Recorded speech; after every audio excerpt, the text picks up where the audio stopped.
मैं doctor Manav Kumar Singh, associate professor and head department of history, Jawaharlal Nehru PG college Barabanki, और इग्नू का मैं कोऑर्डिनेटर भी हूँ जनपद बाराबंकी का, काउंसलर भी हूँ और विगत 20 वर्षों से इस सेवा में।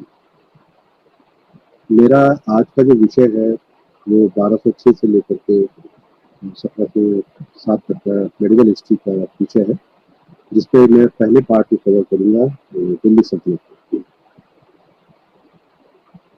इससे पहले मैं विषय पे आऊँ, मैं जो बात कहना चाहूँगा कि आखिर हम हिस्ट्री पढ़ते क्यों हैं, क्यों पढ़ाया जाता है, ये क्यों इतना रोचक विषय है। तो एक शेर है छोटा सा, जो मुझे मेरे जहन में याद आता है मुझे, कि तारीख की नजरों से वो दौर भी गुजरा है, तारीख की नजरों से वो दौर भी गुजरा है, लम्हे ने खता की थी, सदियों ने सजा पाई है। तो कहीं ना कहीं इतिहास में उनसे एक लम्हे भर की चूक हुई और फिर सदियां हमारी सजा पाई, गुलामी की बेड़ियों में जकड़ी हुई। तो वो गलतियां, वो लम्हा जो हमसे खता हुई, उस पर हमारी नजर रहे और वो गलतियां हमसे दोबारा ना होने पाए, इसलिए भी हम लोग इतिहास को पढ़ते और पढ़ाते हैं। वाई हिस्ट्री, जिससे कि हम कैसे बटे हुए थे पहले, हमारी एकता को कैसे खंडित किया गया, वो हमसे गलतियां दोबारा ना हो और तुम पर। दूसरा, इधर हिस्ट्री में कुछ चेंज भी आया है कि अब पॉलिटिकल हिस्ट्री पर ज़्यादा चर्चा नहीं होती है। अब क्या उसका सामाजिक पहलू है, क्या उसके आर्थिक पहलू है, क्या उसके सांस्कृतिक पहलू है, इसका क्या प्रभाव पड़ा हमारी सभ्यता संस्कृति पर, इस पहलुओं को भी हम काफ़ी कुछ उजागर करने का प्रयास करते हैं। और मेरा भी जो वक्तव्य है वो इसी के इर्द गिर्द भी रहेगा, फैक्चुअल कम और सामाजिक, आर्थिक और सांस्कृतिक पहलुओं पर मैं चर्चा ज़्यादा करूँगा। 1206 में एंट्री करने से पहले, उससे पहले की थोड़ा सा पृष्ठभूमि को जानना जरूरी है। फ्लैशबैक में 2 मिनट 3 मिनट में चर्चा करता हूँ कि 1206 में दिल्ली सल्तनत की स्थापना हुई थी और वहाँ कुतुबुद्दीन ऐबक से लेकर के हम लोग इब्राहिम लोदी के पीरियड को पढ़ेंगे, जिसमें इम्पोर्टेंट डायनेस्टियाँ हैं आपकी। पहली गुलाम वंश है, उसके बाद में खिलजी डायनेस्टी है, तो तुगलक डायनेस्टी है, तो सैयद डायनेस्टी है, तो लोदी डायनेस्टी। लेकिन इससे पहले ये टर्किश पीपल कैसे इंडिया में आए, कैसे उन्होंने अपना रूल एस्टेब्लिश किया, इसको थोड़ा सा प्रकार पीछे जाना चाहिए। पहला हिंदुस्तान के अंदर जो पहला इस्लामिक अटैक हुआ वो 712 ईस्वी में मोहम्मद बिन कासिम के टाइम पर हुआ, और ये परीक्षा की दृष्टि से भी उपयोगी है, कई बार पूछा भी जाता है। पहला हमला जो हिंदुस्तान के अंदर हुआ, उसके बाद में गजनी का रहने वाला महमूद गजनी, इसने लगातार हिंदुस्तान पर आक्रमण किए और उसका उद्देश्य सिर्फ पैसे की उगाही और लूटमार था, साम्राज्य स्थापित करना नहीं, जिसने सोमनाथ पे भी आक्रमण किया, महत्वपूर्ण आक्रमण किया। और उसके बाद में जो टाइम पीरियड आता है वो है मोहम्मद सूरी का, जिनके साथ में पृथ्वीराज चौहान का भी तराइन का युद्ध हुआ। 1191 में पहला तराइन का युद्ध हुआ, 1192 में दूसरा हुआ, उसके बाद में जयचंद से हुआ। उसके कोई अपनी संतान नहीं थी और वो उसके गुलाम ही उसके जो है संतान के समान हुआ करता। उसने धीमे धीमे यहाँ पे अटैक के साथ साथ में रूल भी स्टैब्लिश करने का प्रयास किया और अचानक उसकी मृत्यु हो जाती है 1206 में मोहम्मद गोरी की। उसी का जो गुलाम होता है, दास होता है, तो ये कुतुबुद्दीन ऐबक होता है या लॉर्ड होते हैं, बादशाह होते हैं, जिसमें से कुतुबुद्दीन ऐबक उस समय लाहौर में होता है जिस समय मोहम्मद गोरी की मृत्यु होती है, और लाहौर में ही फिर वो सत्ता को संभालता है। यहीं से हमारा दिल्ली सल्तनत का टाइम पीरियड स्टार्ट होता है 1206। 1206 में कुतुबुद्दीन ऐबक गद्दी को संभालता है। हम जब भी चर्चा करेंगे कि दिल्ली सल्तनत का संस्थापक कौन था, पहला सुल्तान कौन था, तो कुतुबुद्दीन ऐबक ने कभी भी सुल्तान की उपाधि धारण नहीं करी। उसने मलिक या सिपह सलार की उपाधि को धारण किया। ऐबक ने अपनी जो स्थायी राजधानी थी उसको लाहौर को ही रखा, तो वहीं से अपने किंगडम को स्टैब्लिश करना चाहता है, क्योंकि उसका संघर्ष लगातार अपने साथ के लोगों से, यल्दौर से, कुबाचा से चलता रहा। और बहुत छोटा टाइम पीरियड है उसका, 4 साढ़े 4 साल का टाइम पीरियड है। 1210 में उसकी मृत्यु हो जाती है चौहान या पोलो खेलते समय। एक घोड़े पर बैठ करके भाले से नीचे से वस्तु को उठाने का एक खेल होता है, चौहान या पोलो। वो खेलते समय अचानक उसी घोड़े से गिर जाता है और उसकी मृत्यु हो जाती है। तो गोरी का बहुत वफादार गुलाम भी होता है, और वो अपने टाइम पीरियड में 2 इम्पोर्टेंट मस्जिदों का निर्माण कराता है। एक दिल्ली में सूरत सुल्तान मस्जिद, और दूसरा अजमेर में 2.5 दिन का झोपड़ा। जैसे कि नाम से ही क्लियर हो रहा है, 2.5 दिन का झोपड़ा मतलब 2.5 दिन में तैयार किया गया एक मस्जिद थी, इसलिए उसको 2.5 दिन का झोपड़ा कहते हैं। एक इम्पोर्टेंट काम कुतुबुद्दीन ऐबक ने और स्टार्ट किया था। दिल्ली के महरौली में कुतुब मीनार का निर्माण में प्रारंभ करना स्टार्ट किया था, कुतुबुद्दीन बख्तियार काकी के नाम से। लेकिन उसको जब बनाना ही स्टार्ट किया था, तभी अचानक उसकी मृत्यु हो जाती है। उसका निर्माण कार्य वो पूरा नहीं करा।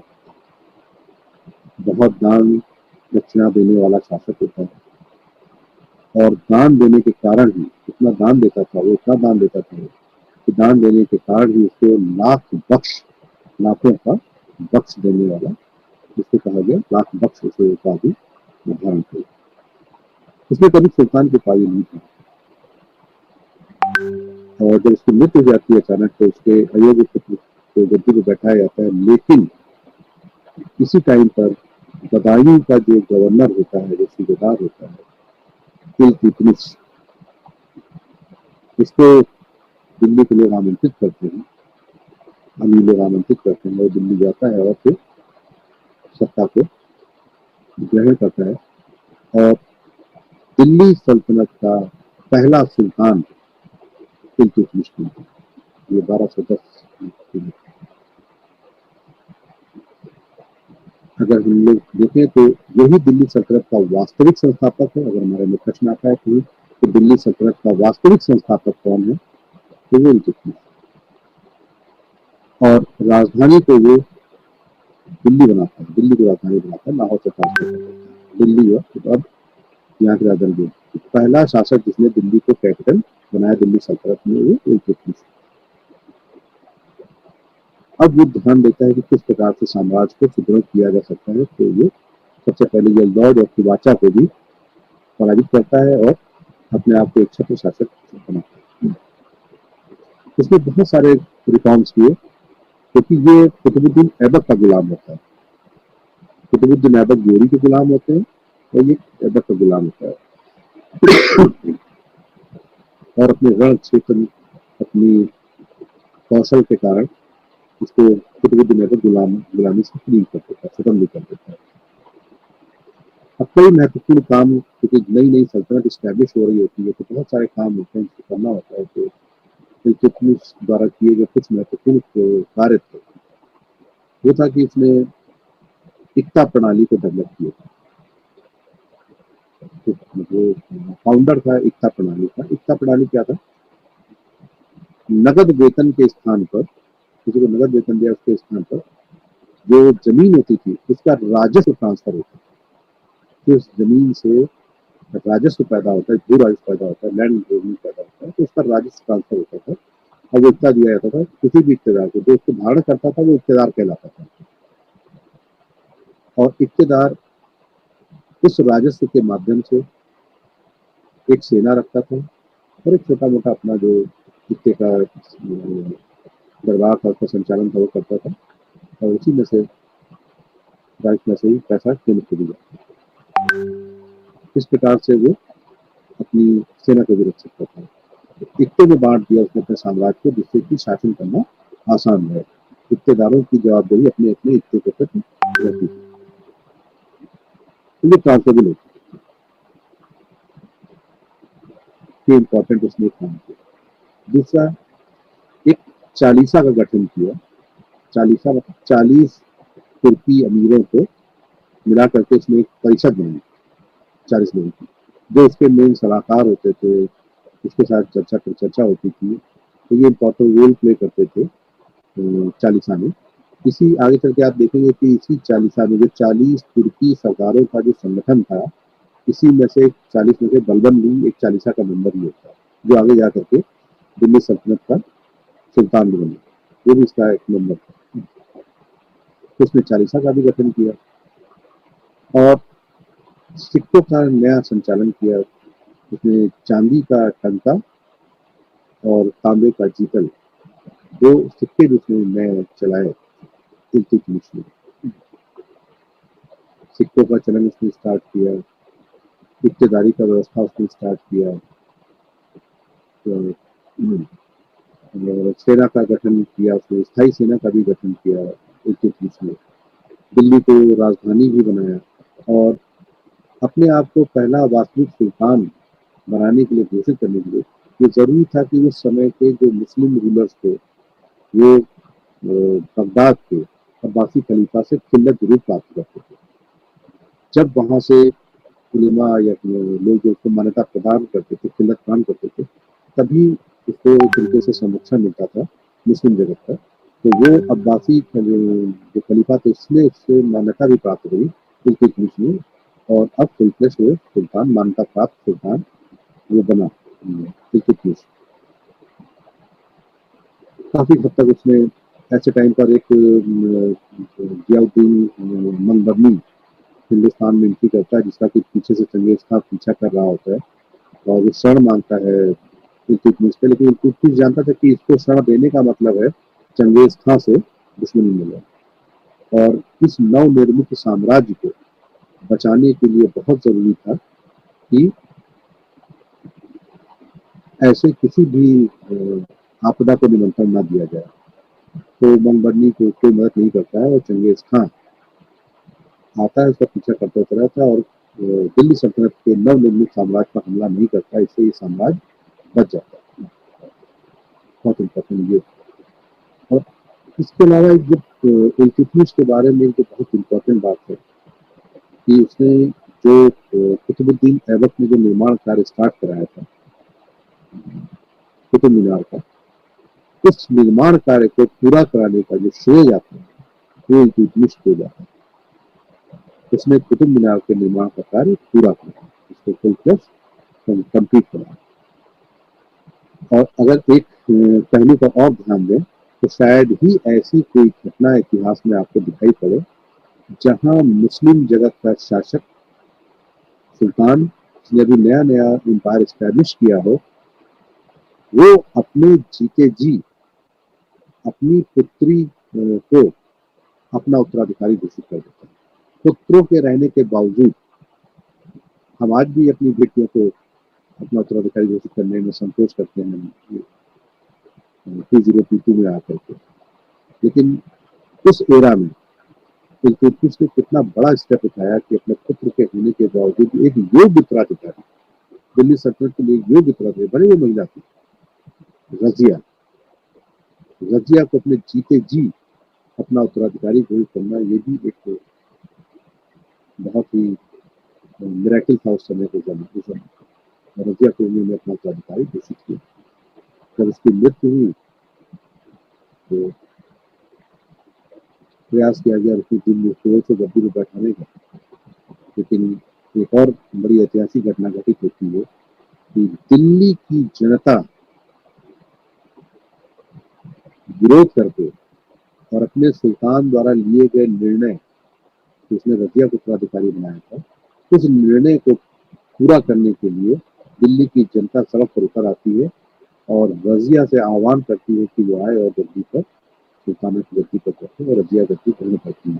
तो दो बड़ी इंपॉर्टेंट घटनाएं अगर हिस्ट्री का क्रिटिकल एनालिसिस करके देखें आप, कि नंबर एक चीज कि अपनी पुत्री को उत्तराधिकारी बना देना, नंबर दो चीज कि जनता, लगता उस समय भी लोकतंत्र था कि जनता खुद आकर के अपने, सोचे कि अपने सुल्तान से कितना प्यार करती रही होगी कि सुल्तान ने जो उत्तराधिकारी घोषित किया था उसको ही दिल्ली की जनता आकर के गद्दी पर बैठा देती है, वो रजिया। इतिहासकारों ने लिखा भी है कि इसके अंदर सारे गुण थे, सिर्फ एक ही गुण नहीं था कि वो पुरुष नहीं था, वो स्त्री थी। का एक ही और नहीं था कि वो स्त्री थी, बाकी बस सारे इसके अंदर गुण थे। उसने अच्छे से साम्राज्य को संभाला और साम्राज्य चलाना स्टार्ट किया, और पुरुषों के जैसे परिधान वो धारण करने लगी। वो घुड़सवारी भी करती थी, वो हाथी की भी सवारी करती थी, और उसने उस समय के जो एक अफसस अब्सीनियाई हब्शी था मलिक याकूब,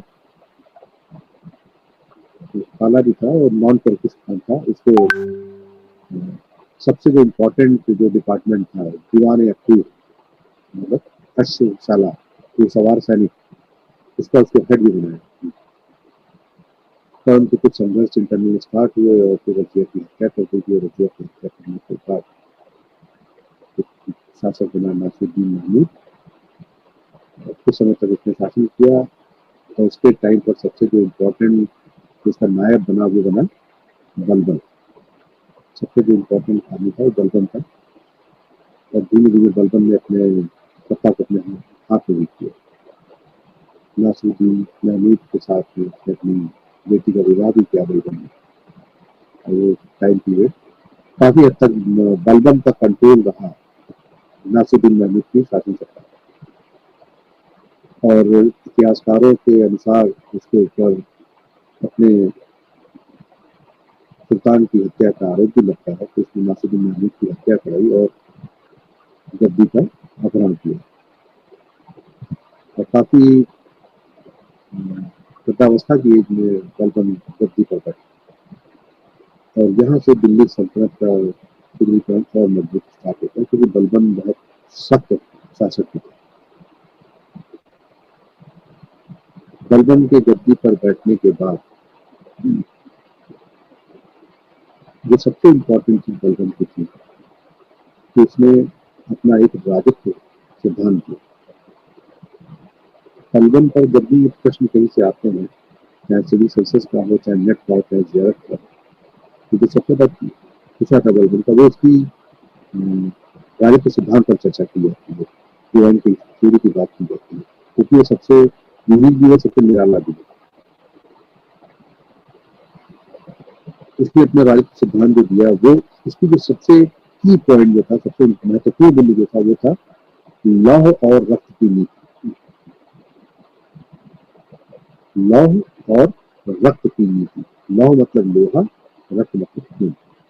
तो लोहे का तात्पर्य यहाँ पर हथियारों से है, तलवार से है, बर्छी से है, भाले से, हथियार से। या तो आप मेरे हथियार के नीचे आ जाइए, मतलब मेरी दास्ता को स्वीकार कीजिए, या अपना रक्त बहाने को तैयार रहिए। लौह और रक्त की नीति का इसने प्रतिपादन किया बलबन, और अपने जो उसके पास में तरीके थे समय की साम्राज्य को मजबूत किया जाए या साम्राज्य का विस्तार किया जाए। तो बलबन को लगा कि इस समय जो सही टाइम है वो साम्राज्य को मजबूत करने का, सुदृढ़ीकरण करने का। तो उसने फोकस साम्राज्य के सुदृढ़ीकरण पर किया, न कि एक्सपेंशन पर किया, साम्राज्य के विस्तार पर किया। तो धीमे धीमे क्योंकि नई सल्तनत थी, उसको मजबूत करना पड़ता था। तो नया कोई पेड़ लगाते हैं तो उसके चारों ट्री गार्ड लगा देते हैं, और जब पेड़ बड़ा हो जाता है, वटवृक्ष बन जाता है, तो उसका ट्री गार्ड हटा दिया जाता है, क्योंकि अब वो पेड़ अपनी सुरक्षा खुद कर सकता है। लेकिन जब शुरू में नया पेड़ का पौधा लगाते हैं, उसकी ट्री गार्ड की जरूरत होती है। तो ऐसे ही जब साम्राज्य था तो उसकी ट्री गार्ड जैसे उसको मजबूत करना जरूरी था। जब मजबूत हो जाएगा तो उसका विस्तार भी हो जाएगा, कभी भी विस्तार किया।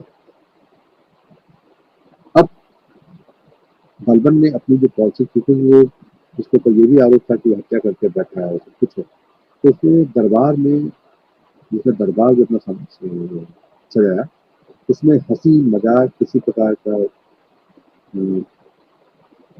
गैंग, इन सब चीजों पर पूरी तरीके से प्रतिबंध लगा दिया। वो ना खुद हंसता था, ना ही दरबार में किसी को अलाउ करता था। बेहद गंभीर अवस्था में आकर के दरबार में बैठा था। एक टेरर का माहौल उसने दरबार में बनाया।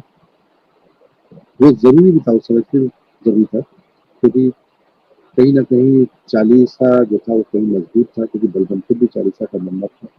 वो जानता था कि ज्यादा मेल मिलाप हो, कि वो डिवर्स होते हैं। और सबसे पहला जो काम हमने किया गद्दी पर बैठने के काम, वो चालीसा का दमन किया। तो ये 40 तुर्की सरदारों का जो समूह था, जिसमें तो वो खुद भी था, एक 39 बचे, तो इसका सबसे पहले उसने दमन किया पूरी तरीके से और चालीसा को खत्म कर दिया, क्योंकि वो जानता था कि यही लोग शासक को बना सकते हैं, गिरा सकते हैं। तो ऐसी किसी संस्था को रहने देना नहीं चाहता। चालीसा का दमन कर दिया और नौरोज मनाने की प्रथा को उसने स्टार्ट कर दिया। नौरोज दरबार के अंदर हंसी मजाक एकदम प्रोवोकेट कर दिया। गंभीरता का माहौल ये पूरे दरबार के अंदर बना करके रखता था। कोई भी इसके दरबार में जो मिलने आता था, तो वो दरबारी लोग थे, इसके लिए उसने अपने दरबार में सजदा और पायदोस दो चीजें लागू कर दी। सजदा, तो हम लोग जैसे कहते हैं सजदे सजदे करते, तो उसको झुक करके ऐसे बैठ करके अपना माथा जमीन पर रखना करके उसको सजदा बोलते हैं। और पायदोस दंडवत पूरा लेट जाना, और सुल्तान के जो दोनों पैर हैं, दोनों पैर होते हैं, उसको इस पैर को, इस पैर को बारी बारी से चुम्बन करना, पायदोस। ये सिजदा और पायदोस की प्रथा उसने अपने दरबार में लागू करी। जो ईरानी परंपरा थी, उसी परंपरा के साथ लागू किया सिजदा पायदोस। इससे क्या फायदा हुआ कि सुल्तान के प्रति श्रद्धा, आस्था और झुकाव महसूस हुआ। विद्रोह करने का आप नहीं सोचते, मानसिक रूप से उसने आपको कष्ट किया। अपने आप को नियाबत खुदाई बताया कि वो उसकी जो है, और जिल्ल-ए-इलाही अपने लिए वर्ड यूज किया। बता दो नियाबत खुदाई और जिल्ल-ए-इलाही कि मैं ईश्वर का प्रतिछाया हूँ और मैं ईश्वर का ही प्रतिनिधि हूँ। इतना आसान है अपने आप को ये बता देना कि मैं ईश्वर का प्रतिनिधि हूँ। ईश्वर नहीं, इसलिए मैं आया हूँ, इसलिए मैं ईश्वर की जगह हूँ। मैं सुल्तान ही नहीं हूँ, मैं ईश्वर का प्रतिनिधि हूँ, और ईश्वर की मर्जी से, अल्लाह की मर्जी से मैं यहाँ पर हुकूमत करने के लिए आया हूँ, ना कि अपनी मर्जी से। तो एक प्रकार से जनता के सामने ये साबित किया कि मैं अल्लाह द्वारा भेजा गया शासन करने के लिए आया हूँ, कि मर्जी से नहीं आया हूँ। एक वहां पर भी मनोवैज्ञानिक एडवांटेज किया। अपने दरबार में उसने पूरी तरीके से जो दरबार का सामंजस्य था वो ईरानी परंपरा पर उसने रखा। हर पल हर क्षण उसके साथ 40 खट्टे खट्टे लंबे लोग तलवार लेकर के उसके साथ खड़े रहते थे, उसके साथ रहते थे। शक्ति प्रदर्शन उसने किया कि जिससे कोई भी व्यक्ति ये ना सोच सके कि हम सुल्तान को आसानी से हटा सकते हैं या उसकी हत्या कर सकते हैं या कुछ कर सकते हैं। तो इसके अंदर एक भय का वातावरण भी उसने बनाए रखा। जब एंट्री करता था दरबार के अंदर, उसके साथ 40 लोग हाथ में तलवार लेकर के इंटर करता था। जल्ले जलाल की आवाज आती। अपनी सेना को भी वो मुस्तैद रखता था, और मुस्तैद रखने के लिए वो कई बार छद्म सैन्य अभ्यास भी किया करता था। आजकल के लिए आप देखते हैं कि जो हमारी मिलिट्री है, आर्मी है, तो कई बार छद्म सैन्य अभ्यास करती है, जिससे सेना एक्टिव बनी है। जरूरी नहीं कि हमेशा युद्ध हो और युद्ध के टाइम पर ही सेना एक्टिव है, तो वो प्रैक्टिस में रहना चाहिए। तो वो प्रैक्टिस अभी भी सेना करती है, उस समय भी बलबन में भी ये चीजें स्टार्ट करी कि वो छद्म युद्ध अभ्यास भी वो लोग किया करते। अपने आप को प्योर रेजिज्म ब्लड बताने के लिए, साबित करने के लिए उसने अपने आप को अफरा-सियाब के वंश से जोड़ा।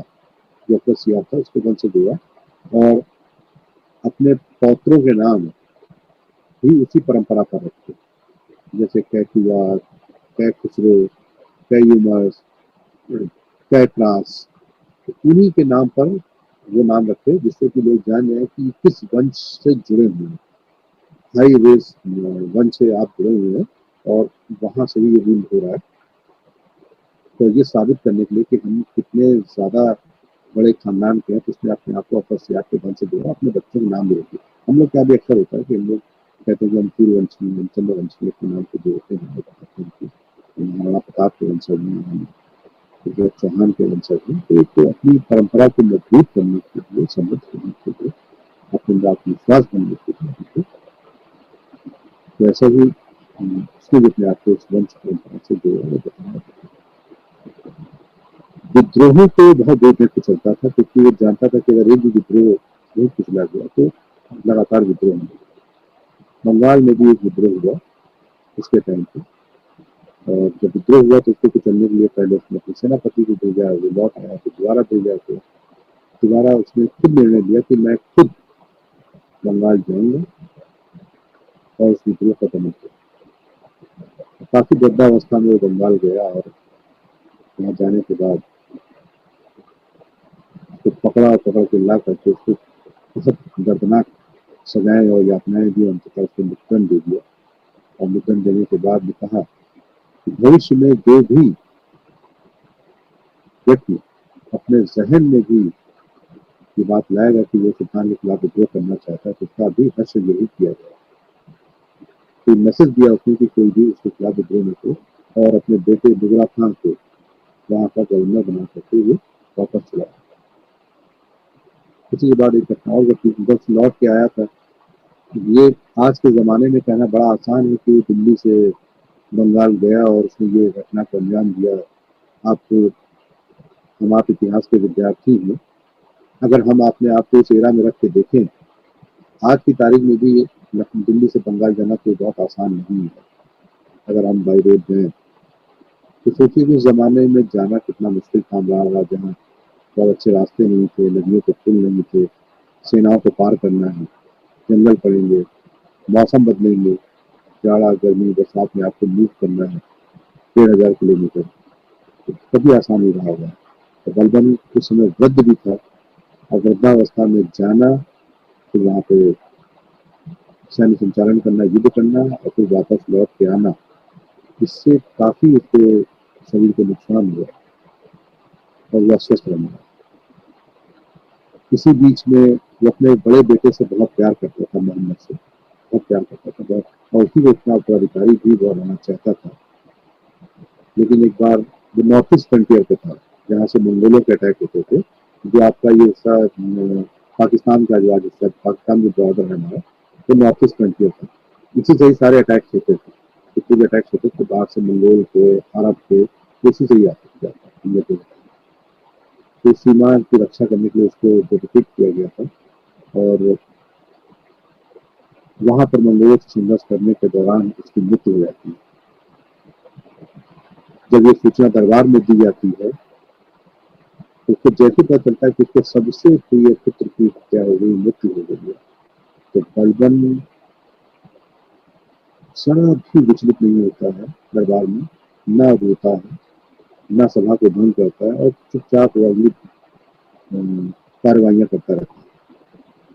और उसके बाद जब अपने महल में पहुंचता है तो हर दरबार में लोग डर जाते हैं, दहशत में आते हैं कि सबसे प्रिय पुत्र की मृत्यु पर भी ये आदमी इतना सख्त है कि इसको कोई गिलाफ नहीं किया। लेकिन अपने दरबार में जब घर जाता है, घर जाने के बाद चैन तक कुछ रहता है। अच्छा, बर्मी ने लिखा है, मुझे तो लगता है कि बर्मी ने कैसे जाना कि वो रो रहे हैं, लेकिन इतिहासकार ने वर्णन किया तो कि उसके बाद में फिर वो लगातार उसका स्वास्थ्य लेता रहता है और फिर बेगम की मृत्यु हो जाती है। और उसके बाद जो नेक्स्ट इम्पॉर्टेंट जो डायनेस्टी आती है वो खिलजी, खिलजी वंश। इसको खिलजी क्रांति भी कहते हैं क्योंकि अभी तक ये जो लोग थे ये टर्किश पीपल थे। खिलजी के बारे में कहा था कि वो थे तो टर्की, लेकिन अफगानिस्तान में आके रहने से लंबे समय से और वहाँ पे इंतकास नरगिस होने से, अफगान में शादी होने से ये प्योर टर्किश नहीं रह गए थे। इसीलिए खिलजियों का गद्दी पर आना और बैठना ये खिलजी क्रांति के नाम से जाना जाता है। कि ये कुछ लोग कहते हैं अफगानी थे, कुछ कहते हैं मिक्स अफगानी थे, कुछ टर्किश थे, लेकिन उनका गद्दी पर बैठना ही खिलजी क्रांति कहलाता है। और जो उनका फाउंडर था वो था जलालुद्दीन खिलजी, जिसका भतीजा था अली गुरशा। बाद में अलाउद्दीन खिलजी के नाम से बदली होता है। जलालुद्दीन खिलजी बहुत रहनुमा का एक थे, काफी लिबरल उन्होंने शासन किया और उसके टाइम पर जो अली बेसक था, जिसका नाम अली बेसक था और इसका जलालुद्दीन खिलजी का भतीजा भी होता है, वो कड़ा और मानिकपुर का सूबेदार होता है। कड़ा और मानिकपुर आप लोग मैप में देख सकते हैं, जो इलाहाबाद का जो एरिया है आज की तारीख में, इलाहाबाद के पास ही कड़ा और मानिकपुर, जो जागीर के जो सूबा था, वो इलाहाबाद के पास में कड़ा और मानिकपुर। ये कई बार प्रश्न जो इंटरव्यू पूछा जा चुका है कि सुल्तान का भतीजा होने के बावजूद, बाद में सुल्तान अपनी बेटी की शादी भी कर देता है अलाउद्दीन खिलजी से, कि भतीजा और दामाद होने के बावजूद दिल्ली से इतना दूर जाकर के अलाउद्दीन खिलजी ने क्यों सूबेदारी दी, क्यों नहीं पास की सूबेदारी दी, बताएं कि क्यों नहीं दी। जैसे इल्तुतमिश का बरेली क्यों नहीं दी, आसपास ही क्यों नहीं दी, इतना दूर क्यों दी? क्योंकि अलाउद्दीन खिलजी के दिमाग में कुछ फर्क नहीं। कड़ा और मानिकपुर दिल्ली से ठीक ठाक डिस्टेंस पे भी है, मतलब 700-800 किलोमीटर की दूरी भी है दिल्ली, और बहुत ज्यादा दूरी भी नहीं है। इतनी दूरी है कि जल्दी कोई खबर सुल्तान तक पहुंच नहीं सकती है, और इतना भी दूर नहीं है कि अगर हम चाहें तो सुल्तान तक पहुंच नहीं सकते। इक्वल डिस्टेंस है, नंबर 1। नंबर 2 थी कि दक्षिण भारत जाने का उस समय जो सबसे उपयुक्त जो रास्ता था, एकमात्र रास्ता था, वो कड़ा और मानिकपुर होकर के ही साउथ तक था।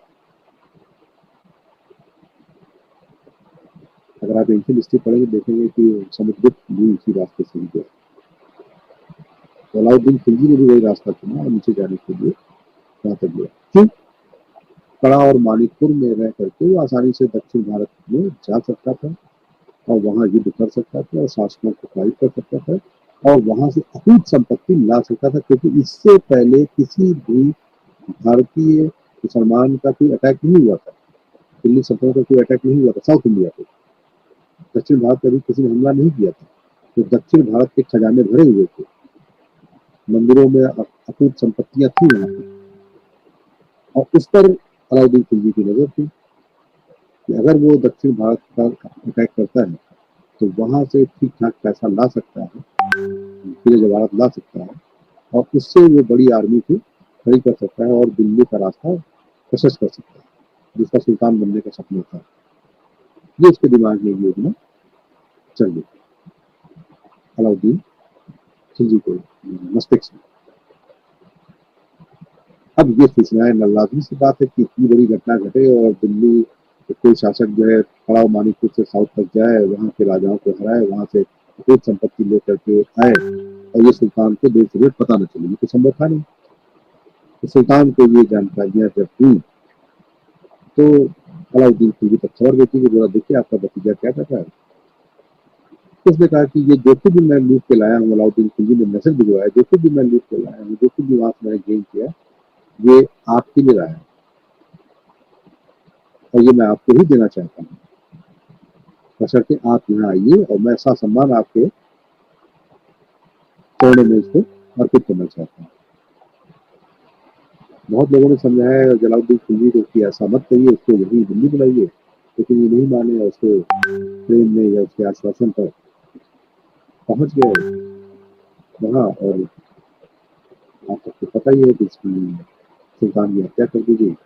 हत्या करने के बाद अलाउद्दीन खिलजी ने स्वयं को सुल्तान घोषित किया और जो संपत्ति लेकर के आया था साउथ इंडिया से, जिसको उसने काफी बांटा भी, जिससे कि लोग उसके खिलाफ ना हो, उसके फेवर में रहे, और दिल्ली आपको उसने सत्ता को ग्रहण किया। अभी तक हमने जो पढ़ा है, जो हमने बताया आपको, जो जाना, अभी तक साम्राज्य का सुदृढ़ीकरण किया जाए। अलाउद्दीन खिलजी जब गद्दी पर आके बैठता है 1296 से 1316 तक का टाइम पीरियड है, 1296 से 1316 में रीच आउट का टाइम पीरियड। अलाउद्दीन खिलजी कहता है कि सुदृढ़ीकरण भी हो सकता है और साथ साथ में साम्राज्य विस्तार भी चलता है। ये दोनों काम एक साथ किए जा सकते हैं और उसने सुदृढ़ीकरण भी करना स्टार्ट किया और साम्राज्य का विस्तार भी करना स्टार्ट किया। अब इसके सामने चुनौतियां क्या क्या थी। नंबर एक चीज की सबसे जो भयानक चुनौती जो उस समय की इस नए साम्राज्य के साथ वो थी मंगोल। चाइना के ऊपर जो रहने वाले जो मंगोलाइड लोग थे वो समय समय पर हमला करते रहते थे और आते थे, लूटमार करते थे, सर कलम करते थे, भयंकर दरिंदगी करते थे और उसके बाद में चले जाया करते थे। तो सबसे पहली चीज जो थी वो मंगोलों से हिंदुस्तान के साम्राज्य को और सल्तनत को बचाने की थी। इसमें मंगोल पॉलिसी बनी और मंगोल पॉलिसी बनाई और अलाउद्दीन खिलजी के सेनापति बहुत ही लाजवाब थे। चाहे वो नुसरत खान रहे हों, चाहे जफर खान रहे हों, चाहे मलिक काफूर रहे हों, इसके जो सेनापति थे बहुत अच्छे थे। तो उसने पूरी पॉलिसी बनाई और उनको डेपुटेट किया नॉर्थ ईस्ट फ्रंटियर के लिए और काफी हद तक वो अलाउद्दीन खिलजी मंगोलों के आक्रमण को रोक पाने में सफल भी रहे। उसकी सेना ने कई बार मंगोलों को पराजित भी किया। यहाँ तक इतिहास में कहा जाता है कि जफर खान जो उसका सेनापति था, तो जफर खां का नाम सुन करके मंगोल के घोड़े तालाब में पानी पीना शुरू डर जाते, इतना उसमें दहशत फैला। नंबर एक चीज तो मंगोलों के साम्राज्य को सुरक्षित किया। जब मंगोलों का साम्राज्य सुरक्षित हो गया तो उसको ये लग गया कि ऊपर से कोई हमला नहीं करता है। अब नीचे उसने विस्तार स्टार्ट किया और लगातार चाहे गुजरात हो, चाहे मालवा हो, चाहे मध्य प्रदेश हो, इवन साउथ तक में हो, उसने ट्रेड स्टार्ट किया। लगातार उसने हमले स्टार्ट किए, साम्राज्य का विस्तार करता गया करता गया करता गया। ऐसे में ही खंबात के अभियान के दौरान एक भारतीय मुसलमान से मुस्लिम में कन्वर्ट हुए, एक विजय थे जिसका नाम मलिक काफूर था। उसको नुसरत खान ले आते हैं और उसको 1000 दिनारी दिखाया जाता है, उसको 1000 दिनार में खरीदा गया था और ला करके उसको अपनी सेना में भर्ती करते हैं। यही मलिक काफूर था जिसने की आगे चल करके अलाउद्दीन खिलजी के साम्राज्य को बहुत मजबूत भी किया। उसका सबसे विश्वसनीय आदमी भी था मलिक काफूर। खंबात से लेकर के आया उसको, गुजरात के खंबात से लेकर जब उसने साम्राज्य को स्टैब्लिश कर दिया मंगोलों के लिए उसको भारी सेना की जरूरत थी। मंगोलों से लड़ने के लिए कोई छोटी मोटी सेना की तो आवश्यकता थी, तो भारी सेना का भी उसने प्रबंध किया और जो सेना प्रबंध किया उसकी सैलरी कैश में मिलना स्टार्ट किया। Number one. दूसरा, उसने दूसरी चीज सोची कि ये विद्रोह क्यों होते हैं, लगातार विद्रोह होते रहते हैं। नंबर एक चीज उसने मंगोलों को रोका, एक एक उसने समस्या का समाधान किया। नंबर दो चीज उसने समझा कि लगातार विद्रोह क्यों होते रहते हैं फिर। और विद्रोह में क्या कि आपका अगर ध्यान लगातार विद्रोह में ही लगा रहेगा तो अपने साम्राज्य का सुदृढ़ीकरण कैसे करेंगे, साम्राज्य का विस्तार कैसे करेंगे। तो इसके लिए जरूरी था कि वो विद्रोह को एक कारण पता किया जाए। अक्सर शासक क्या करते हैं, विद्रोह होते तो क्रश कर देते, विद्रोह होते तो क्रश कर देते, लेकिन ऐसे तो कभी खत्म नहीं होगा। आज यहाँ विद्रोह होगा तो कल यहाँ होगा, परसों यहाँ होगा। तो इसके कैसे कारण पता करो कि विद्रोह होते क्यों नहीं। उसका जो सबसे अच्छा मित्र और जो सलाहकार था वो अलाउल मुल्क जो कोतवाल था, वो उसका अच्छा मित्र भी था, अच्छा सलाहकार भी था। उसने चर्चा पर चर्चा की तो उसकी चार चीजें समझ में आई और उसने उसको लागू किया कि नंबर एक चीज पैसा, कि धन अगर होगा तो आदमी धन का प्रदर्शन जरूर करेगा और उस समय धन का प्रदर्शन करने का बहुत बड़ा माध्यम था वो सेना रखना और शक्ति बढ़ाना और कुछ किसी शक्ति को चुनौती देना। उसने कहा कि जब धन ही नहीं रहेगा तो लोग कैसे विद्रोह के बारे में सोचेंगे, सेना के बारे में सोचेंगे। तो उसने सबसे पहले उस धन को निकलवाने का प्रयास किया।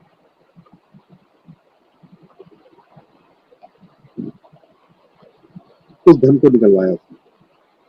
जितनी भी जमीन दी गई थी, मदद की गई थी, वो सारी मदद उसने वापस ले ली। जो मदद मार्च थी, इनाम था, वक्त था, वो सारी जमीन ले ली। और जो खालसा खालसा मतलब सरकारी जमीन, सरकारी जमीन से जो आय होती है, जो पैदावार होती है, वो डायरेक्ट सरकार को मिलता है और जो जमीन जागीरदारी वगैरह होता है उसमें अंश मिलता है। तो सरकार को फायदा खालसा जमीन से होता है। जितनी ज्यादा जमीन होगी उतना ज्यादा बुराइश मिलेगा, उतना ज्यादा कम होगी। तो उसने वो सारी जमीनें जो इनाम वक्त और मलते मास के रूप में दी गई थी वो वापस ली। उसने कहा पैसा नहीं बचेगा तो लोग विद्रोह नहीं करेंगे। नंबर 2 चीज, मदिरा। आदमी दिन भर तो ठीक रहता है और जब शाम को मदिरा पान कर लेता है तो वो आपस से बाहर हो जाता है और फिर अनर्गल लाभ करता है और बैठ करके सुल्तान के विरुद्ध जो है उनकी सीधी बातें होती है, उसके खिलाफ षड्यंत्र रचे जाते हैं। उसने कहा कि ऐसी चीजों पर प्रतिबंध पूरी तरह से लगा दिया जाए जहां से ये बीज फूटता है कि ना आदमी पिएगा ना उल्टा सीधा बोलेगा। जब उल्टा सीधा बोलेगा नहीं तो कोई चीजें क्रियान्वयन में आएंगी नहीं। तो मदिरा पर उसने पूरी तरीके से बैन लगा। तीसरा, शक्ति ही शक्ति का सम्मान करती है और एक ताकतवर चीज दूसरी ताकतवर चीज जब मिलेगी तो महाताकत बन जाएगी। तो उसने कहा कि अब जो भी वैवाहिक संबंध होंगे या जो भी कोई आपस में रिलेशनशिप बनेगा उसकी अनुमति आपको सुल्तान से लेनी पड़ेगी, अदरवाइज वो अवैध करार दिया जाएगा, उस पर कार्रवाई की जाएगी। अब कोई भी रिश्ता है, एक राजा एक बड़े जमींदार या एक बड़े इक्तेदार को अपनी बेटी की शादी दूसरे इक्तेदार से करनी है तो वो दोनों हो जाते ताकतवर, दोनों मिल करके फिर सत्ता को चुनौती देते थे। इसको उसने प्रोजेक्ट किया था कि मेरी परमिशन बिना ये काम नहीं। चौथा जो सबसे इम्पोर्टेंट चीज है, देखिए मैं बार बार कह रहा हूँ कि इसकी हम क्यों पढ़ते हैं, जिससे कि हमने जो गलतियां रखी पहले थी हमारी तो अतीत में वो आगे ना होने पाए। चौथा जो सबसे इम्पोर्टेंट काम था गुप्तचर प्रणाली। ये सबसे इम्पोर्टेंट चीज थी। आज भी आप देखिए तो सरकार के आंख नाक कान कौन है?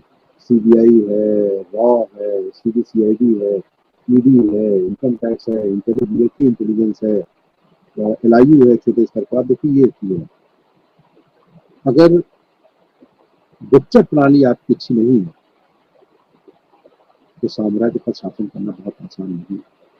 मैं थोड़ा सा विषयांतर होना चाहूंगा लेकिन मैं वो दृष्टि आपको देना चाहता हूँ इतिहास की। किताबें बहुत सारी चीजें लिखी हुई, उसको सपाट तरीके से पढ़ने से आपको अच्छे मार्क्स मिल सकते हैं लेकिन दृष्टि नहीं मिल सकती आपको। मैं चाहता हूँ कि आज के वक्तव्य के बाद आपके अंदर वो दृष्टि आए कि इतिहास को आप किस तरीके से पढ़ें, किस तरीके से देखें, उसको कैसे अपने जीवन में सुधारें लाएं आप साथ। प्राचीन भारत के इतिहास में घटना मैं आपको बताता हूँ। जब चंद्रगुप्त मौर्य का सेल्यूकस के साथ में युद्ध, चंद्रगुप्त मौर्य पटना मतलब था पाटलिपुत्र। आज का जो पटना वो पाटलिपुत्र। पटना मगध के शासक होते हैं, पटना उनकी राजधानी होती है पाटलिपुत्र। और सेल्यूकस कहाँ होता है? नॉर्थ ईस्ट फ्रंटियर मतलब उत्तर पश्चिम भारत पाकिस्तान के एरिया। वो योजना बना रहा होता है चंद्रगुप्त मौर्य के साथ युद्ध करने के लिए सेल्यूकस। और चंद्रगुप्त मौर्य के गुप्तचर किस क्वालिटी के रहे होंगे कि वो योजना बना रहा होता है और इसको जानकारी हो जाती है और ये सेनाएं लेकर के पाटलिपुत्र से पहुंच जाता है उत्तर पश्चिम सीमांत पर। और सेल्यूकस और चंद्रगुप्त मौर्य के बीच में युद्ध कहाँ लड़ा जाता है? उत्तर पश्चिम सीमांत पर, जो लगभग उस जमाने में 1400 किलोमीटर चल के पहुंच गया। तो सोचिए कि उसको कब सूचना मिली है, कब जानकारी मिली है, कितना ज्यादा उसका इंटेलिजेंस जो है एक्टिव रहा होगा। यहाँ योजना बन रही थी, यहाँ उसको पता चल जाता है क्योंकि तब टेलीफोन नहीं होते थे कि आपने फोन लगाया बता दिया कि ऐसी योजना बन रही है।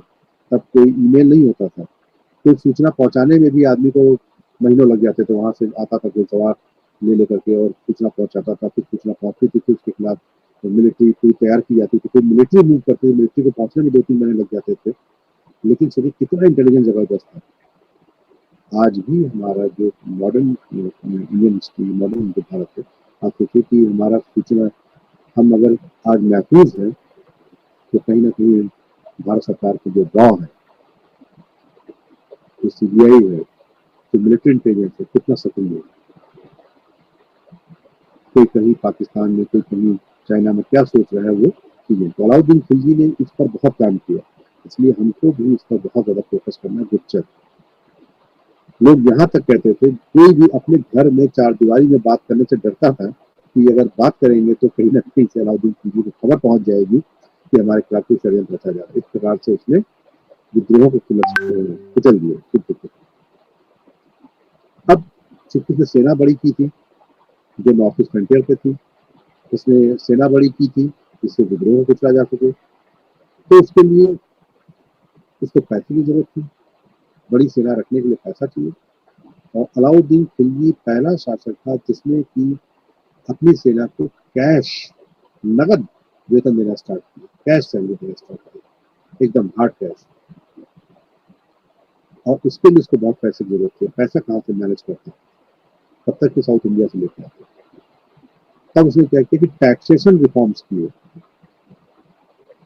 अभी तक भू राजस्व व्यवस्था में 1/3 हिस्सा जो है टैक्स दिया जाता था, 33%, 33%, 100 में से 33 हिस्सा सरकार का और 66 हिस्सा आपका किसान का। उसने देखा और कहा कि शरीयत के अनुसार कितना मैक्सिमम टैक्स लगाया जा सकता है, तो पता चला कि 50% तक टैक्स लगा सकते हैं। तो 50% टैक्सेशन कर दिया गया अलाउद्दीन खिलजी ने भू राजस्थान। अब अर्थात अगर आप 2 दाने पैदा करेंगे गेहूं के, तो 1 दाना सरकार का होगा, 1 दाना आपका होगा। उसने 50% टैक्स दिया, उसने रेवेन्यू जनरेट की। फिर उसने देखा कि सबसे ज्यादा दिक्कत कहाँ होती है। देखिए, बेईमानी और चोरी और धोखाधड़ी पहले भी था, आज भी है। हिस्ट्री में आप देखिए, पहले भी था, आज भी है। रेवेन्यू में सबसे ज्यादा चोरी होती थी, और ये अलाउद्दीन खिलजी को जानकारी थी। तो उसने एक डिपार्टमेंट ही अलग बना दिया, दीवान मुस्तखराज। एक विभाग बनाया दीवान मुस्तखराज, जो जो रेवेन्यू जो वसूला जाता था उस पर वो नजर रखता था कि कहीं कोई चोरी ना होने पाए। और जो भी चौधरी, भोग, मुकद्दम, पटवारी, लेखपाल, जो भी चोरी में लिप्त पाया जाता था, या कोई भी रेवेन्यू अफसर चाहे छोटा हो या बड़ा, तो उसको भीषण कठोर असहनीय दंड अलाउद्दीन खिलजी देता था। कई बार मुकदम तक दिया, इतना कठोर दंड देता था कि लोगों की हिम्मत ही टूट गई चोरी और बेईमानी करने की, तो डरने लगे। बर्न ने तो यहाँ तक लिखा है कि लोग अपनी बेटियों की शादी ऐसे सरकारी कर्मचारी जो भू राजस्व या रेवेन्यू से जुड़े होते थे करने से मना कर दिया करते थे, बोले नहीं कि ये गड़बड़ करेगा जरूर, और ये गड़बड़ करेगा तो अलाउद्दीन खिलजी सुल्तान उसको पनिशमेंट या मुक्तन देगा जरूर, तो ऐसे में अपनी बेटी नहीं देंगे। इतना डर लोगों के अंदर बैठ गया था। तो वो रेवेन्यू कलेक्शन जो चोरी होती थी, चोरी बंद हो गई। जब चोरी बंद हो जाती है तो सरकार का राजस्व बढ़ जाता है। जो सरकार को पैसा पहुंचना था वो कर्मचारी चुराते थे, तो उसने ये पनिशमेंट के माध्यम से वो चोरी बंद करा दी, सरकार को रेवेन्यू बढ़ गया। देखिए, जब उसने 33% से 50% किया टैक्स, रेवेन्यू चोरी होना बंद हो गया। तीसरा चीज, 2 नए टैक्सेस लगा दिए, घरी और चरी। घरी, आप में से जो लोग भी शहरों में रहते होंगे, नगर पालिका क्षेत्र में रहते हो, तो आप लोग हाउस टैक्स देते हैं, देते हैं। एक हाउस टैक्स हम लोग देते हैं। जो हाउस टैक्स हम लोग देते हैं वो क्या है, घरी है। अलाउद्दीन खिलजी ने कब लगा दिया कि घर में आप रहते हैं तो आपको यू हैव टू पे स्मॉल टैक्स, घरी। और एक चरी टैक्स लगाया। चरी टैक्स क्या था, जो सरकार की जो सरकारी जमीन होती थी उसमें घास चराने के लिए ग्वाल वाल जो है लोग अपने जानवर लाते थे। वो कहते थे कि चारा तो हमारे खेत का चरते हैं, दूध आपके यहाँ देते हैं, रेवेन्यू आपको जनरेट होता है, तो जो भी दुधारू पशु हमारे यहाँ आके चारा चरेगा और उससे अगर आप पैसा कमा रहे हैं तो आपको चरी टैक्स भी देना पड़ेगा, चारागाह टैक्स भी आपको देना पड़ेगा। तो घरी और चरी टैक्स दिया। इस प्रकार से उसने कहते जो इनकम यहाँ तक थी उसको हमको बढ़ा दो, इनकम को रेवेन्यू जनरेट कर दो। अब इनकम ज्यादा होगी उसके पास। जब इनकम ज्यादा हुई तो सेनाओं को रखने में आसानी हुई। अब सेना का जो वेतन ज्यादा जाता था, उसने कहा कि वेतन को हम कम कर देंगे।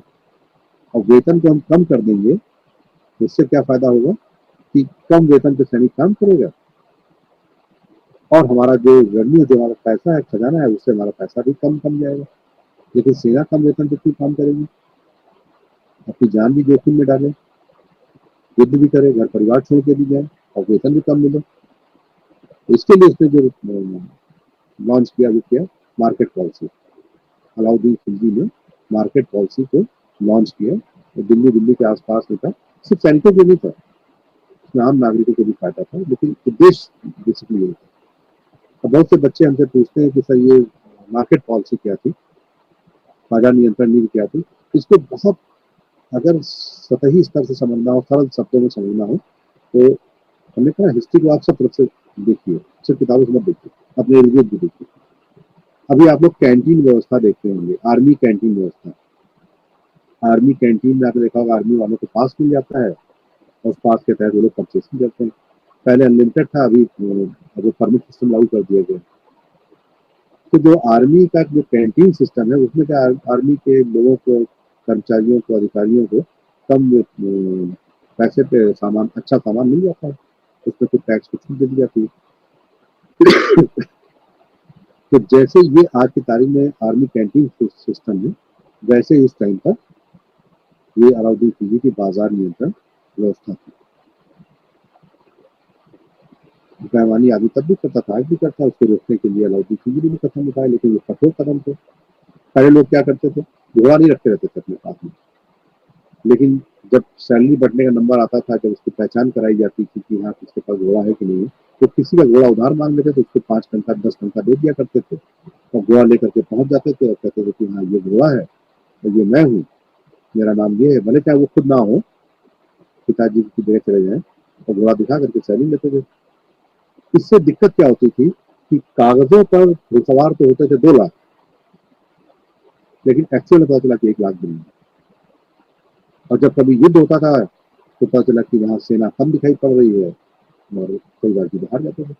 इसको भी खत्म करने के लिए अलाउद्दीन खिलजी ने दाग और हुलिया प्रथा लागू कर दी। घोड़ों को दागने की प्रथा स्टार्ट की। आप लोग पढ़ते होंगे, देखते होंगे, तो जानते होंगे कि घोड़ों के जो ये पीछे जो होता है, जो पीछे की टांग होती है, पुट्ठा रहता है, उस पर एक गर्म लोहे का छल्ला करके नंबर होता है, वो ऐसे करके दाग दिया जाता है, वो इंगित हो जाता है। अगर आप लोग घर के आसपास में पुलिस लाइन हो या कहीं मिलिट्री वाले हो तो आप पुलिस लाइन में ही जाके देखेंगे, जो पुलिस लाइन के जो घोड़े होते हैं उसको भी आप पीछे को देखिएगा कि घोड़े में दगा रहता है। इससे मालूम पड़ता है कि घोड़ा हमारा है, इसका एक नंबर पड़ा रहता है। अब आप बेईमानी नहीं कर सकते, जो एक्चुअल घोड़ा आपका होगा वही घोड़ा लेके आपको जाना पड़ेगा और उसी का वेतन आपके पास होगा। पहले फोटोग्राफी होती नहीं थी कि फोटो खींच जाए, आई कार्ड बन जाए, मालूम पड़ जाए कि ये डॉक्टर मानव कुमार सिंह है और इनका वेतन पास होना। तो हुलिया लिखा जाता था, अलाउद्दीन खिलजी ने हुलिया प्रथा लागू किया। रजिस्टर लिखा गया doctor Manav Kumar Singh, 5 foot 11 inch height, रंग साफ और ऐसा, उनके बाएं हाथ पे ऐसे चोट का निशान, इतना हुलिया लिख दिया जाता था। और जब आप हुलिया मैच कराते तब आपको वेतन मिलता था। इस शक्ति से क्या हुआ कि अलाउद्दीन खिलजी की सेना जो है उसकी सही फिगर और सही ताकत उसकी मालूम पड़ी, इसमें कौन बुजुर्ग हो गया है, कौन बड़ा लाइकबर है, कौन नहीं लाइकबर बचा है, वो उसको डिसकंटिन्यू करना है। तो उसने अपनी सेना का संगठन मजबूत रूप से उसने अपनी सेना को किया। नए टैक्सेस लगाए, इस तरीके से विद्रोह का पिछला उसने सब कुछ दमन किया। अब जब सेना रख ली गई, सेना का बाजार नियंत्रण नीति लागू करी गई, जिससे कि आसानी के साथ उनको वेतन दिया जा सके, उनको कम सैलरी दी जा सके और कम सैलरी में भी उनका सर्वाइवल आसानी के साथ हो जाए और उसमें भी उनकी बचत हो जाए। तो इसके लिए उसने एक बाजार का उसने खाता तैयार किया और ये बड़ी ऐतिहासिक घटना है।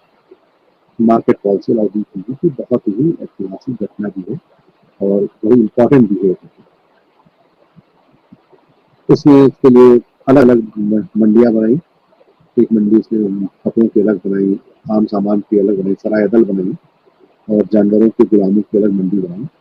और उसने मंडी के शाहनाई मंडी के जो अधिकारी उसके होते थे, शाहनाई मंडी जो मंडी पर नजर रखते थे, उसकी आपूर्ति और उसका वो। अब कोई आदमी महंगा सामान खरीद ले जा करके, और ऐसा नहीं था, उसकी परमिट बना दी जाए महंगा सामान की, आपको कितनी जरूरत है उसका एक परमिट बना होता था, उस परमिट के अनुसार ही आपको इतना सामान मिलता था। और महंगा सामान अगर कोई खरीदता तो उसके ऊपर सुल्तान के जो चौक की निगाह रहती थी कि महंगा सामान किसने खरीदा, तो सुल्तान सोचता अच्छा इसके पास में अभी पैसा बाकी है, किसने इतना महंगा गुलाम या घोड़ा खरीद लिया, इसके पास पैसा बाकी कैसे रह गया, पता करो किसके पास कहाँ से पैसा है।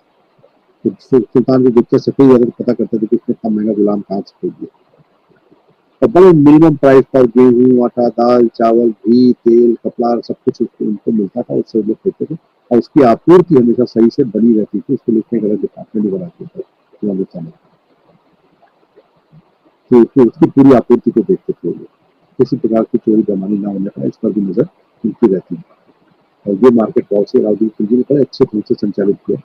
कोई भी आदमी कभी भी उसमें बेईमानी नहीं कर पाता था, क्योंकि लगातार गुप्तचर थे, बरीद जो इनके थे, मुनियान, बरीद मतलब गुप्तचर, इनके लगातार लगे रहते थे। अगर कहीं से खबर आती थी कि फलाने दुकानदार ने हमको कम तौल पे सामान दिया है, और वो फरियादी अगर पहुंच जाता था सुल्तान के पास में, तो ऐसा नहीं सुल्तान उस दुकानदार को बुलाता तो पनिश कर देता था। सुल्तान उस दुकानदार का पता पूछने के बाद उसके पास छोटे छोटे गुलाम बच्चे थे, 8-10 साल 12 साल के। उस बच्चे को उस दुकान का पता बताता था, उसको पैसा देता था, कहता था कि वहां जाके सामान खरीद लेंगे। और जब वो वहाँ सामान खरीदने जाते थे और सामान खरीद के जब वापस आते थे, तो उस सामान को तौलता था क्लाउडिंग के सामने, और जब देखता था कि उसमें वजन कम है, तब उस दुकानदार को बुलाया जाता था। वो क्रॉस वेरीफाई करने के बाद तब वो उस दुकानदार को बुलाता था कि जैसे दुकानदार वहां आता था, वो छोटे बच्चे गुलाम को देखता था, समझ जाता था कि माजरा क्या है। और वो इतना स्ट्रिक्ट पनिशमेंट देता था, इतनी कठोर सजा देता था, जितना उसमें वजन कम होता था उतना वजन के बराबर गोश्त उस दुकानदार के हाथ से, पैर से, पेट से निकाल लेता था। और देख करके पूरे बाजार में दहशत फैल जाती थी कि यदि तुमने 10 ग्राम भी कम तोला, 50 ग्राम भी कम तोला, तो सुल्तान उतना ही तुम्हारे बदन से गोश्त निकलवा लेगा। तो लोग डर के मारे तौल से ज्यादा उसको तोलते थे। तो बाजार में इसका दहशत इतनी थी कि कोई चोरी नहीं कर पाता था, कोई कमतौली नहीं कर पाता था, कोई घटापूर्ति नहीं कर पाता था। लगातार उसके लोग सक्रिय रहते थे। इस प्रकार से उसने बाजार नियंत्रण व्यवस्था को बहुत बहुत बहुत मजबूत तरीके से लागू किया। और दुर्भाग्य ये रहा कि ये बाजार नियंत्रण जो पॉलिसी थी अलाउद्दीन खिलजी की, ये उसके मृत्यु तक की वह चली, और उसके मृत्यु के बाद में ये मार्केट पॉलिसी चल नहीं पाई, ये धराशायी हो गई। और आगे परवर्ती जो सुल्तान थे उसको चला भी नहीं पाया अलाउद्दीन खिलजी की इस मार्केट पॉलिसी को। इस प्रकार से अगर आप अलाउद्दीन खिलजी देखो, उसने अपने साम्राज्य का विस्तार भी किया, नई चीजें भी उसने लागू करी, टैक्सेस पॉलिसीज भी उसने लागू करी, सेना को भी उसने सुदृढ़ किया और लगातार सेना को बना। यहाँ पे हम लोग आज अपना वक्तव्य को विराम भी देंगे।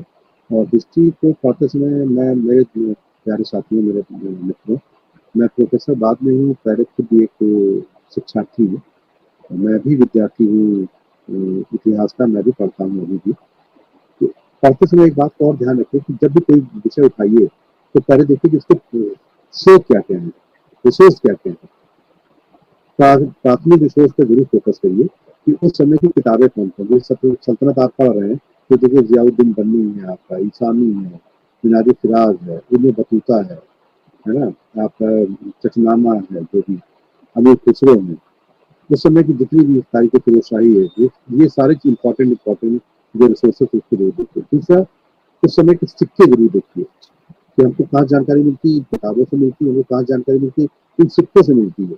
हमको कहाँ जानकारी मिलती है, कुतुब मीनार है, जो समय की मस्जिद है, अलाई दिन का झोपड़ा है, दीन पनाह है, अलाई दरवाजा है, जो ये बिल्डिंगे हैं, मॉन्यूमेंट्स है, इससे भी हमको जानकारी मिलती है।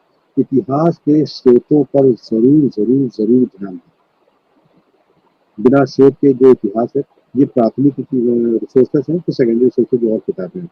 और प्रामाणिक किताबें ही आप लोग पढ़ें, पिग्मी के नोट्स हैं, एनसीईआरटी की किताबें हैं, तो प्रमाणित किताबें इसको पढ़ें आप लोग, तो आपका ज्ञान ज़्यादा बढ़िया होगा। और पढ़ते समय इसकी आर्थिक और सामाजिक पहलुओं को जरूर। धन्यवाद आप सबको बहुत बहुत।